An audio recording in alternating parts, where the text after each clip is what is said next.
जय हनुमान जय शनिदेव।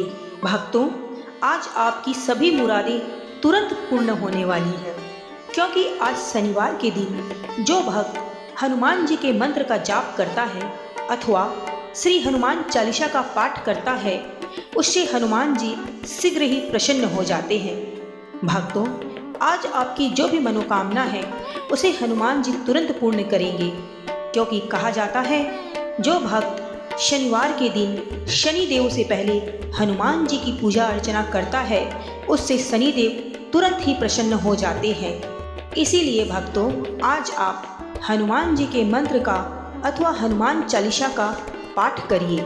दोस्तों, अगर आप किसी कारणवश हनुमान मंत्र का जाप नहीं कर सकते हैं तो हम आपके लिए हनुमान जी के मंत्र का जाप कर रहे हैं। आपको करना बस यह है कि आपको अपने मोबाइल में चलाकर इस मंत्र को छोड़ देना है, चाहे घर हो, ऑफिस हो, कहीं भी हो। आपके कानों पे यह मंत्र सिर्फ सुनने मात्र से भी हनुमान जी आप पर प्रसन्न होंगे और आपको आपके मन इच्छा अनुसार धन दौलत का आशीर्वाद देंगे। इसलिए भक्तों, देर ना करते हुए हमारे साथ हनुमान जी के इस पावरफुल मंत्र का स्मरण करिए। लेकिन उससे पहले अगर आपने अभी तक हमारे चैनल को सब्सक्राइब नहीं किया है तो तुरंत कर लीजिए और वीडियो को लाइक जरूर कीजिए। और हाँ भक्तों, कमेंट बॉक्स में जय शनिदेव जय हनुमान जरूर लिखिए, ताकि आपकी मनोकामना हनुमान जी तक और श्री शनिदेव जी तक तुरंत पहुँचे और उनका आशीर्वाद आप पर तुरंत ही बरसने लगे। तो चलिए मित्रों, हमारे साथ इस मंत्र का स्मरण कीजिए, लेकिन ध्यान रखिए कि मंत्र आपको पूरे 108 बार के लिए ही स्मरण करना है। अगर आपने इसका आधा अधूरा जाप किया या सुना तो फिर आपको इसका कोई भी लाभ नहीं मिलेगा। एक बार प्रेम से बोलिए जय श्री राम जय हनुमान। मनोजवं मारुततुल्यवेगं जितेन्द्रियं बुद्धिमतां वरिष्ठं वातात्मजं वानरयूथं मुख्यं श्रीरामदूतं शरणं प्रपद्ये। मनोजवं मारुततुल्यवेगं जितेन्द्रियं बुद्धिमतां वरिष्ठं वातात्मजं वानरयूथं मुख्यं श्रीरामदूतं शरणं प्रपद्ये। मनोजवं मारुततुल्यवेगं जितेन्द्रियं बुद्धिमतां वरिष्ठं वातात्मजं वानरयूथं मुख्यं श्रीरामदूतं शरणं प्रपद्ये। मनोजवं मारुततुल्यवेगं जितेन्द्रियं बुद्धिमतां वरिष्ठं वातात्मजं वानरयूथं मुख्यं श्रीरामदूतं शरणं प्रपद्ये। मनोजवं मारुततुल्यवेगं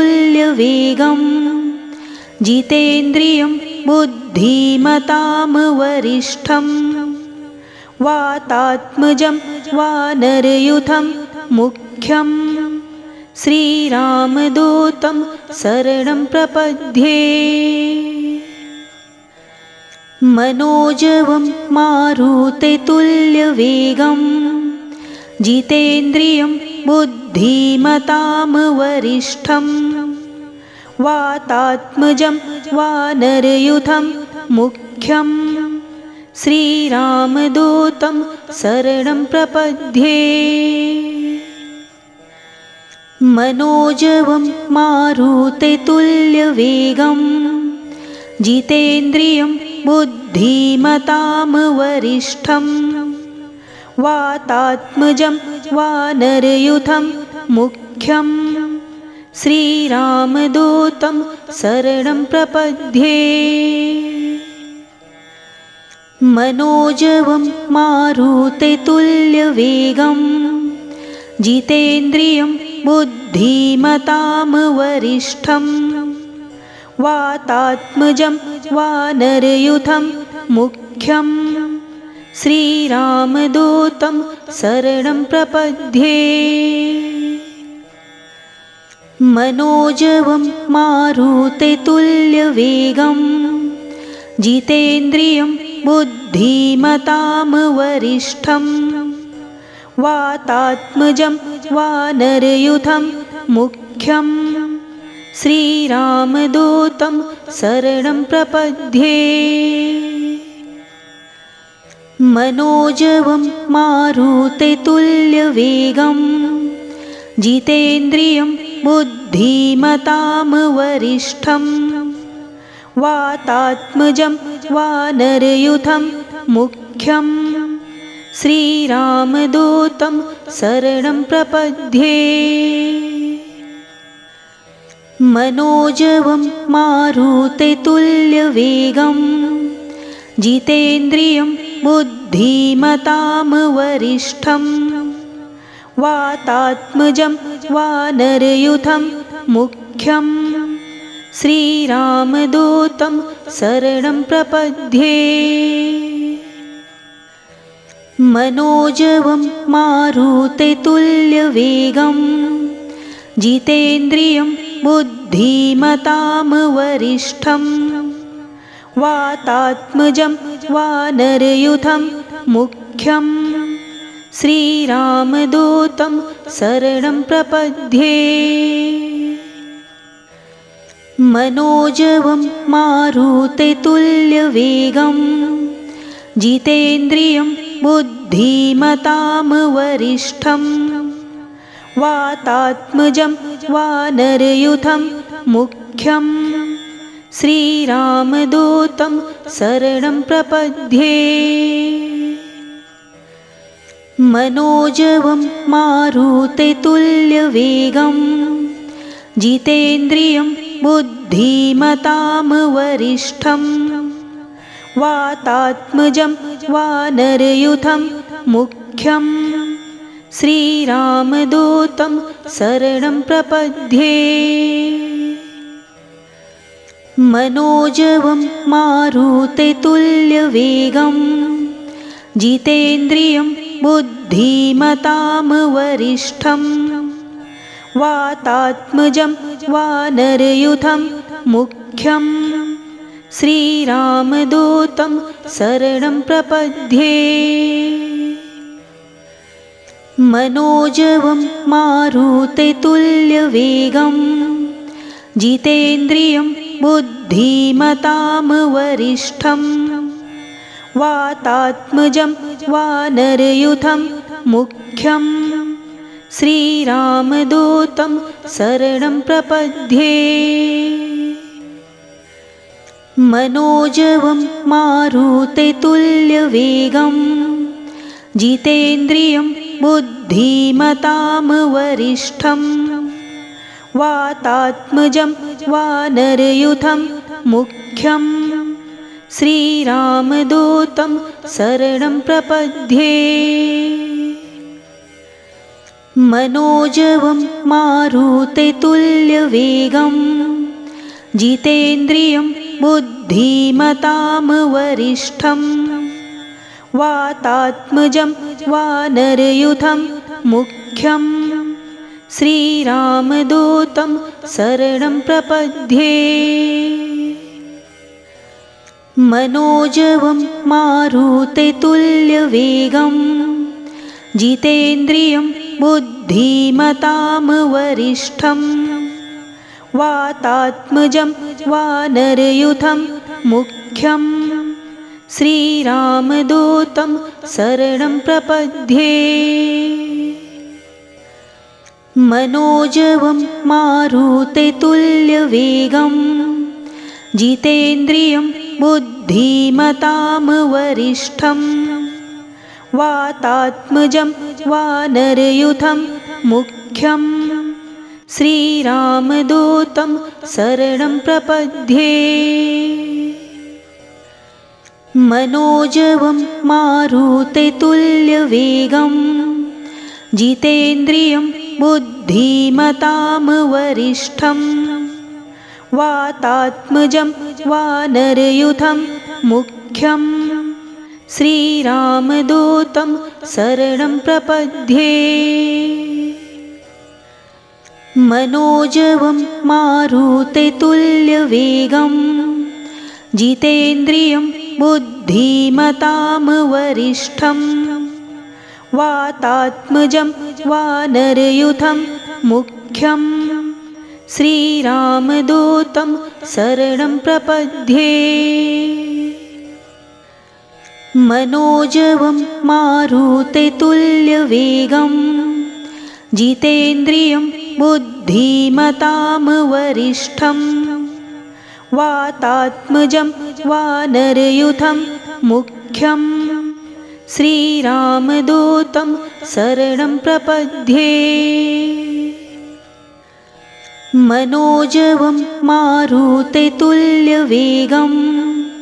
जितेन्द्रियं बुद्धिमतां वरिष्ठं वातात्मजं वानरयूथं मुख्यं श्रीरामदूतं शरणं प्रपद्ये।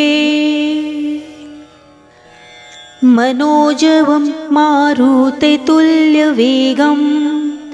जितेन्द्रियं बुद्धिमतां वरिष्ठं वातात्मजं वानरयूथं मुख्यं श्रीरामदूतं शरणं प्रपद्ये। मनोजवं मारुततुल्यवेगं जितेन्द्रियं बुद्धिमतां वरिष्ठं वातात्मजं वानरयूथं मुख्यं श्रीरामदूतं शरणं प्रपद्ये। मनोजवं मारुततुल्यवेगं जितेन्द्रियं बुद्धिमतां वरिष्ठं वातात्मजं वानरयूथं मुख्यं श्रीरामदूतं शरणं प्रपद्ये। मनोजवं मारुततुल्यवेगं जितेन्द्रियं बुद्धिमतां वरिष्ठं वातात्मजं वानरयूथं मुख्यं श्रीरामदूतं शरणं प्रपद्ये। मनोजवं मारुततुल्यवेगं जितेन्द्रियं बुद्धिमतां वरिष्ठं वातात्मजं वानरयूथं मुख्यं श्रीरामदूतं शरणं प्रपद्ये।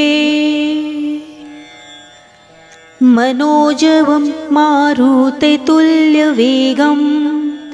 जितेन्द्रियं बुद्धिमतां वरिष्ठं वातात्मजं वानरयूथं मुख्यं श्रीरामदूतं शरणं प्रपद्ये। मनोजवं मारुततुल्यवेगं जितेन्द्रियं बुद्धिमतां वरिष्ठं वातात्मजं वानरयूथं मुख्यं श्रीरामदूतं शरणं प्रपद्ये। मनोजवं मारुततुल्यवेगं जितेन्द्रियं बुद्धिमतां वरिष्ठं वातात्मजं वानरयूथं मुख्यं श्रीरामदूतं शरणं प्रपद्ये। मनोजवं मारुततुल्यवेगं जितेन्द्रियं बुद्धिमतां वरिष्ठं वातात्मजं वानरयूथं मुख्यं श्रीरामदूतं शरणं प्रपद्ये। मनोजवं मारुततुल्यवेगं जितेन्द्रियं बुद्धिमतां वरिष्ठं वातात्मजं वानरयूथं मुख्यं श्रीरामदूतं शरणं प्रपद्ये। मनोजवं मारुततुल्यवेगं जितेन्द्रियं बुद्धिमतां वरिष्ठं वातात्मजं वानरयूथं मुख्यं श्रीरामदूतं शरणं प्रपद्ये। मनोजवं मारुततुल्यवेगं जितेन्द्रियं बुद्धिमतां वरिष्ठं वातात्मजं वानरयूथं मुख्यं श्रीरामदूतं शरणं प्रपद्ये। मनोजवं मारुततुल्यवेगं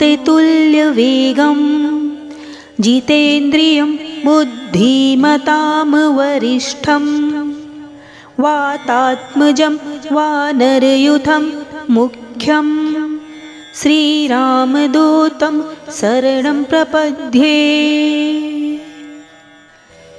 मनोजवं मारुततुल्यवेगं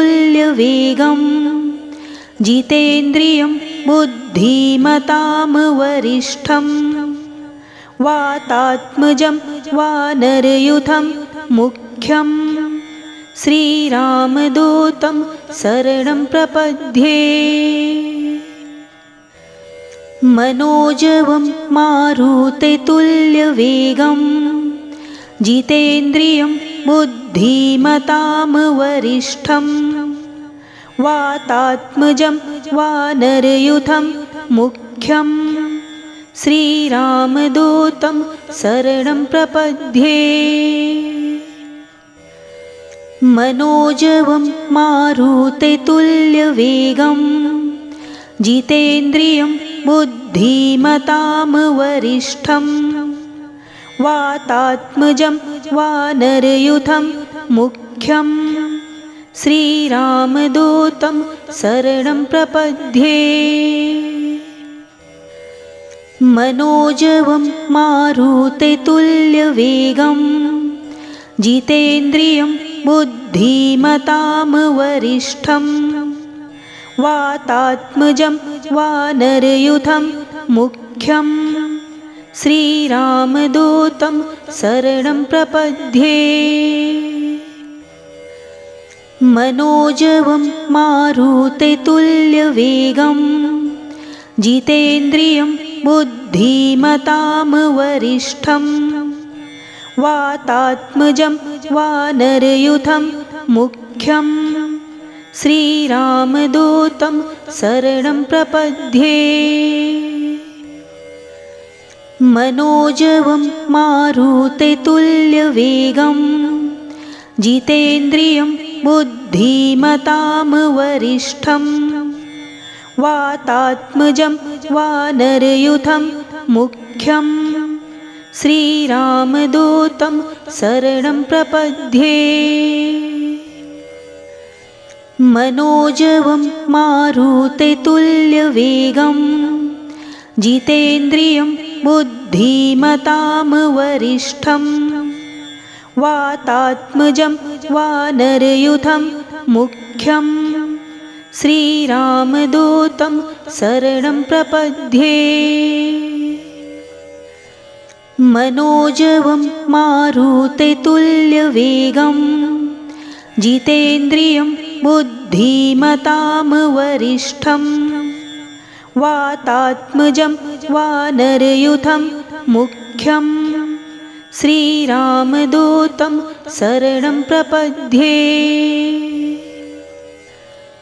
मनोजवं मारुततुल्यवेगं जितेन्द्रियं बुद्धिमतां वरिष्ठं वातात्मजं वानरयूथं मुख्यं श्रीरामदूतं शरणं प्रपद्ये। मनोजवं मारुततुल्यवेगं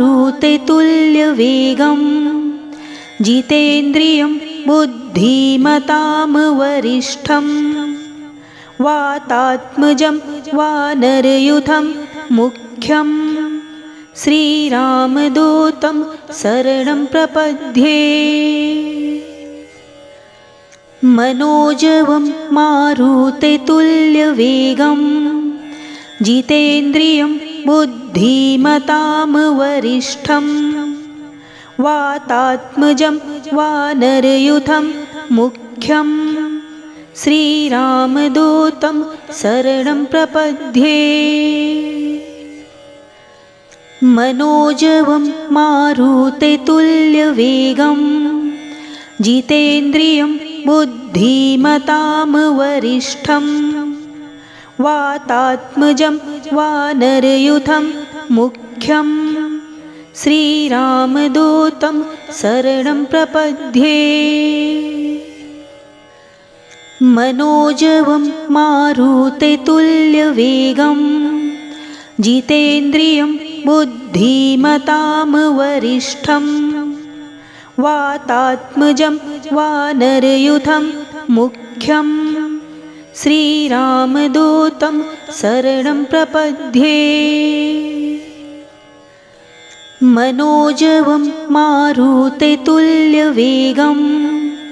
जितेन्द्रियं बुद्धिमतां वरिष्ठं वातात्मजं वानरयूथं मुख्यं श्रीरामदूतं शरणं प्रपद्ये।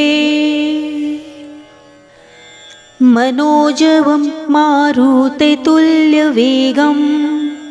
जितेन्द्रियं बुद्धिमतां वरिष्ठं वातात्मजं वानरयूथं मुख्यं श्रीरामदूतं शरणं प्रपद्ये।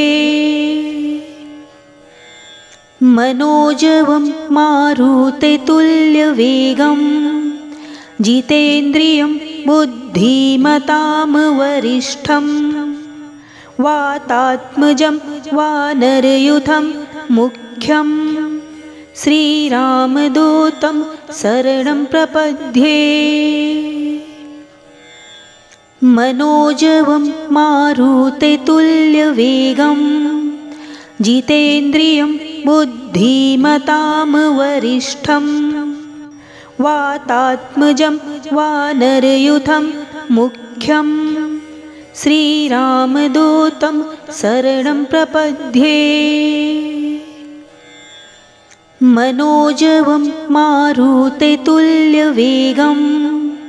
जितेन्द्रियं बुद्धिमतां वरिष्ठं वातात्मजं वानरयूथं मुख्यं श्रीरामदूतं शरणं प्रपद्ये। मनोजवं मारुततुल्यवेगं जितेन्द्रियं बुद्धिमतां वरिष्ठं वातात्मजं वानरयूथं मुख्यं श्रीरामदूतं शरणं प्रपद्ये। मनोजवं मारुततुल्यवेगं जितेन्द्रियं बुद्धिमतां वरिष्ठं वातात्मजं वानरयूथं मुख्यं श्रीरामदूतं शरणं प्रपद्ये।